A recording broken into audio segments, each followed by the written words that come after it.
Olá, boa noite, a paz do Senhor Jesus, amém. Oh, glória a Deus. Vamos para as orações de guerra para a semana.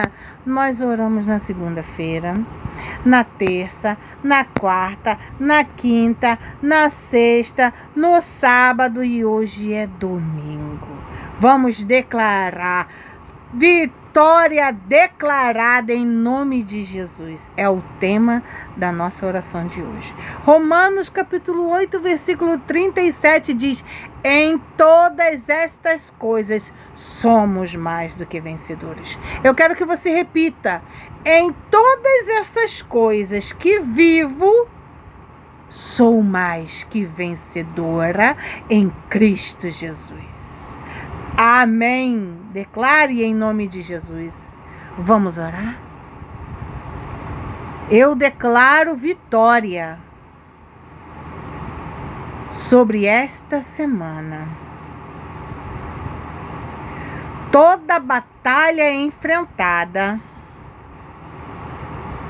já está debaixo da autoridade de Jesus. Eu termino essa semana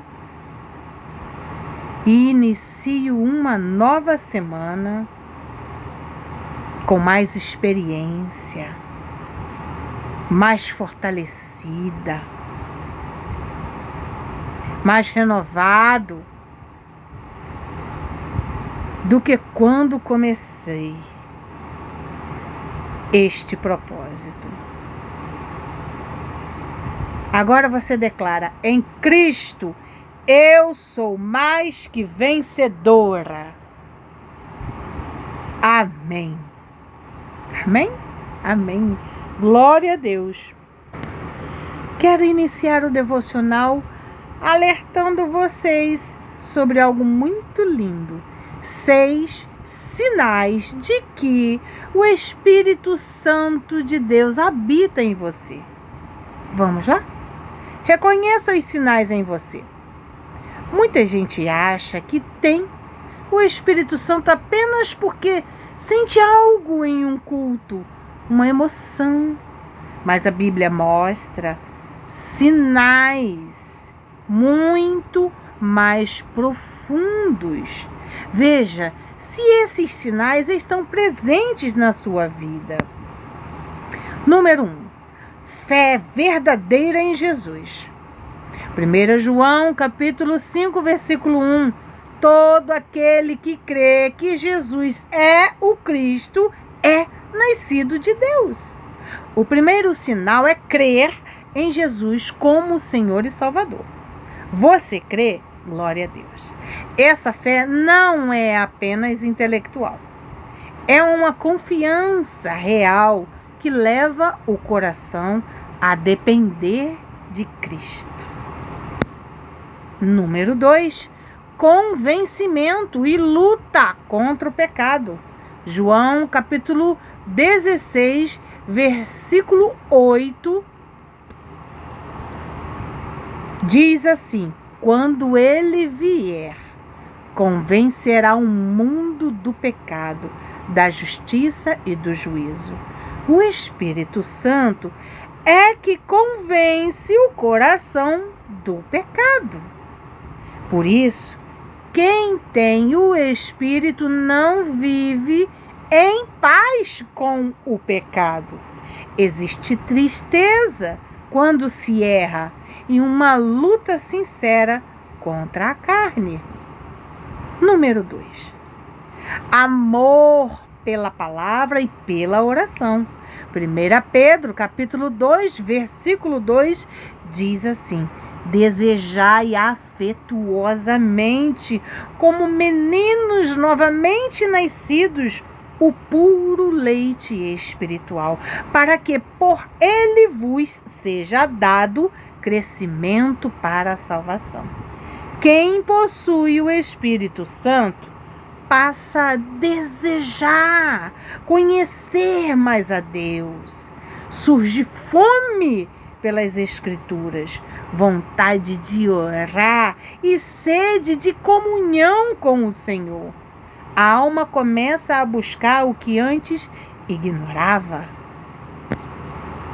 Número 4. O fruto do Espírito aparece. Gálatas capítulo 5, versículo 22 e 23. Mas o fruto do Espírito é amor, alegria, paz, longanimidade, benignidade, bondade, fidelidade, mansidão, domínio próprio. A presença do Espírito transforma o caráter. Ele começa a produzir em nós amor, alegria, paz, paciência, bondade e domínio próprio. Esses frutos revelam uma vida que está sendo moldada por Deus. Número 5. O desejo de glorificar a Cristo. João capítulo 16, versículo 14. Ele me glorificará, porque há de receber do que é meu e vou-lo há de anunciar. O Espírito Santo não aponta para si mesmo. Ele sempre conduz o coração para Cristo. Quando o seu maior desejo é honrar Jesus e viver para Ele, isso revela a ação do Espírito Santo. Mesmo que você não saiba como, mas você sente aquele ardor no seu coração, é o Espírito Santo. Número 6, o clamor, Abba, Pai. Romanos capítulo 8, versículo 16 diz assim: o próprio Espírito testifica com o nosso espírito que somos filhos de Deus. O Espírito gera dentro de nós a certeza de que pertencemos a Deus. Ele nos leva a confiar em Deus como Pai Celestial e a depender dele em todas as coisas. Não é em algumas, é em todas as coisas. A presença do Espírito Santo não é provocada por emoções passageiras. Não é. Ela é vista em uma vida que foi transformada. Ainda existem lutas e fraquezas, mas agora há fé em Cristo, arrependimento quando se peca e um desejo sincero de agradar a Deus. Quando a vida começa a apontar para a glória de Cristo, isso é sinal de que o Espírito Santo de Deus está agindo dentro de você.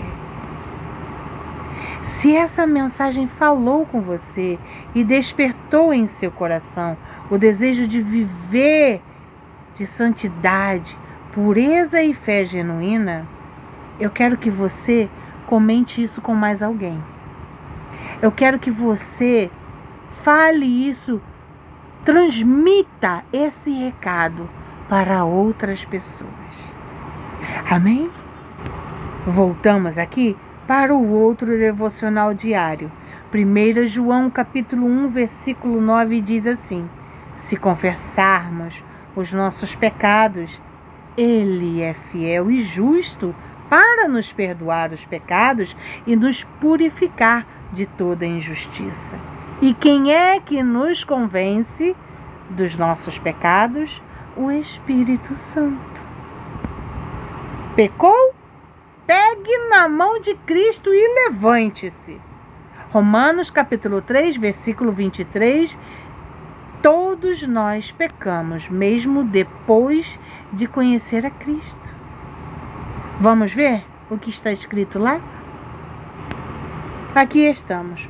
Romanos capítulo 3, versículo 23, e botei o 24 também.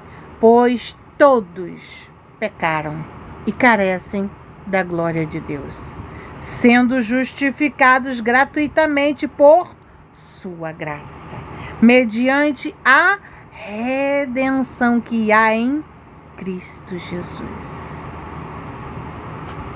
Então pecou? Confesse para Deus. O pecado nos derruba, nos enche de culpa e vergonha. E pode nos levar ao desespero ou à tentação de desistir. Pronto. Pequei, não tem mais solução. Calma, tem sim. Pega na mão de Jesus e diga: Senhor, eu estou tentando, me ajuda. Mas a mensagem do Evangelho não é de condenação permanente, não é de condenação permanente para o crente que tropeça, mas de restauração. Nós somos falhos e tropeçamos, mas há uma restauração que pode ser feita. A orientação é clara. Se confessarmos os nossos pecados, Ele é fiel e justo para nos perdoar os pecados e nos purificar de toda a injustiça. 1 João, capítulo 1, versículo 9. Quando eu e você pecamos, não devemos ficar caídos no chão. Ai, pequei, fica remoendo a culpa. Ai, daqui a pouco eu peço perdão, mais tarde. Agora não. Agora eu estou aqui remoendo o pecado que cometi. Não seja assim. Não se esconda de Deus. Não tem como. A instrução é: confesse. Reconheça seu erro diante de Deus. Com sinceridade e arrependimento, concorde com Deus que o que você fez foi pecado. Número 2. Confie na fidelidade e justiça de Deus. Deus promete perdoar e purificar.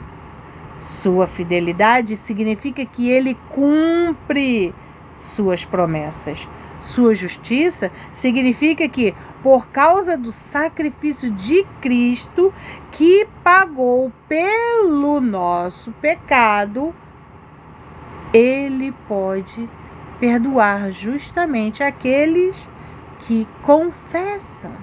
Número 3, levante-se. Aceite o perdão e a purificação pela fé. Sabe, houve um determinado tempo da minha vida em que eu pecava, sabia onde que tinha pecado, pedia perdão para Deus e eu ficava: pronto, agora Deus tem que me castigar, porque eu pequei. Aí gerava um outro tipo de pecado, é o pecado de eu não me perdoar e de ficar esperando maldade de Deus. Deus não é assim. Deus é amor. Até que eu fui entendendo que é claro que existem pecados e todos eles levam uma consequência, né? Mas nós devemos nos arrependermos, buscar não cometê-los, mas se cometê-los não devemos ficar desesperados, pedimos perdão e pedimos que o Senhor nos ajude naquelas fraquezas que temos. Porque Paulo disse ao Senhor, pediu para que o Senhor livrasse daquela coisa que nós não sabemos. Mas o Senhor disse: Paulo, a minha graça te basta. E o meu poder se aperfeiçoa em suas fraquezas. Então você tem que ter isso em mente. A graça de Deus nos basta e o poder dele se aperfeiçoa em nossas fraquezas. E ele é justo para nos perdoar. E se confessarmos, ele nos perdoa. Levante-se. Aceite o perdão e a purificação pela fé. Pegue na mão de Cristo, que está estendida para você, e levante-se. Rejeite a acusação do inimigo e retome sua caminhada com Deus. O pecado é sério, mas a graça de Deus em Cristo é maior. Não deixe a queda ser o fim da história. Confesse, receba o perdão e levante-se. Vamos orar? Você vai colocar a mão em seu coração e se o Espírito Santo de Deus te tocou e você se lembrou de algum pecado que você cometeu, peça perdão. Esse é o momento, tá bom? Confesse, peça perdão ao Senhor e diga: Senhor, eu estou tentando. Eu não vou dizer para o Senhor que eu nunca mais vou cometer esse pecado. Eu gostaria, mas eu sou falha e pecadora e a minha carne é fraca, Senhor. Então eu vou me policiar para não cometer mais este tipo de pecado. Mas se porventura eu cometer, eu virei novamente aqui, pedirei perdão ao Senhor. E faça assim. Oração por restauração após o pecado. Vamos orar? Põe a mão em seu coração e repete comigo essas palavras. Senhor Deus, Pai fiel e justo, reconheço que sou pecador e que, mesmo como teu filho, muitas vezes tropeço e caio. O pecado me traz culpa, vergonha e quer me afastar da tua presença. Confesso agora os meus pecados. Confesse agora os pecados que você cometeu para Jesus. Eu irei confessar os meus aqui. Senhor, eu te peço perdão, porque pequei ao reclamar, Senhor, ao murmurar. Então me perdoe, Senhor. Me ajude, ó Deus, a não cometer mais esse tipo de pecado. Que isso seja abolido da minha vida. Mas eu tenho plena certeza e convicção de que se eu assim fizer novamente e não me aperceber, pedirei perdão ao Senhor mais uma vez, porque o teu poder se aperfeiçoa em minhas fraquezas, Senhor, e a tua graça me basta. Eu sei que sou falha e pecadora, mas eu tenho um Pai que me ama e que cuida de mim. Então me perdoa, Senhor. Quero vigiar mais. Confessou os seus pecados? Agora vamos retomar? E conheço e reconheço que errei contra ti. Agradeço pela tua promessa maravilhosa em 1 João capítulo 1, versículo 9, que diz que se confessarmos os nossos pecados, Ele é fiel e justo para nos perdoar os pecados e nos purificar de toda a injustiça. Me agarro a essa promessa, Senhor. Confesso meus pecados e peço o teu perdão. Confio na tua fidelidade para cumprir tua palavra e na tua justiça manifestada em Cristo Jesus, cujo sangue me purifica. Lava-me, Senhor. Purifica-me de toda injustiça. Restaura minha comunhão contigo. Eu rejeito a acusação do inimigo e a tentação de permanecer caída na culpa ou no desânimo. Pela fé agora,